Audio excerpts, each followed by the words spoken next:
இன்னைக்கு இந்தியா போகலாமா இல்லை என்ன கதை சொல்ல போகிறீங்க சொல்லுங்கள். டேய், நாளைக்கு டிக்கெட் போடுற, கிளம்புறோம், அவ்வளோதான். போதுமா?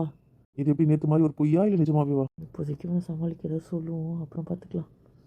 ஆமாண்டா, சொல்லிட்டேன். டிக்கெட் போட சொல்லி எனக்கு ஓகே ஆகலை. ஆஃபீஸில் இருக்கவங்க மூலமாக அங்கே ஆளுங்கிட்ட பேசி டிக்கெட் போட சொல்லியிருக்கேன்.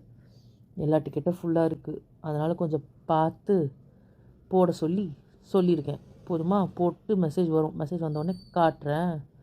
எனக்கு ரொம்ப தலை வலிக்குது. இன்றைக்கி தான் நீ எந்த மீட்டிங்கும் அட்டன் பண்ணல. எல்லா மீட்டிங்கும் நான் அட்டன் பண்ணியிருக்கேன். சொல்லிட்டேன். எனக்கு தலை சுற்றுது, எனக்கு பசிக்குது, எனக்கு டயர்டாக இருக்குது. என்னால் சமைக்க கூட முடியாது. எனக்கு எதாவது சமைச்சு கொடு, இல்லைனா நான் இங்கேயே மயங்கி விழுந்துருவேன். அவ்வளோதான். என்னடா சொல்கிற, பசிக்குதா? ஆமாம், எல்லா மீட்டிங்கும் நான் அட்டன் பண்ணேன். எனக்கு பிரேக்கே கிடைக்கல. ஒன்று நீ ஒன்று நான் போயிருந்தால் கரெக்டாக இருந்திருக்கும். நீ தான் மூஞ்ச தூக்கி வச்சுட்டு கேபின்லேருந்தே வெளியே வரலையே. அப்புறம் எனக்கு ரொம்ப பசிக்குது, எனக்கு தலை சுற்றுது.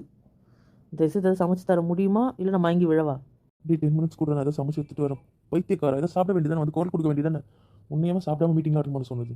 முட்டாள். இரு, நான் போய் சமைச்சிட்டு வரேன். இந்த செகண்ட் சமாளிச்சிட்டேன். இன்னும் 5 நாள் இருக்கே அவள் கேம்ப் முடிய. அச்சோ, என்ன எப்படி சமாளிக்க போகிறேன்னு தெரியலையே. நாளைக்கு டிக்கெட் வந்துச்சான்னு கேட்பானே. என்னால் முடியல, இவங்கக்கிட்ட என்னால் முடியவே முடியல.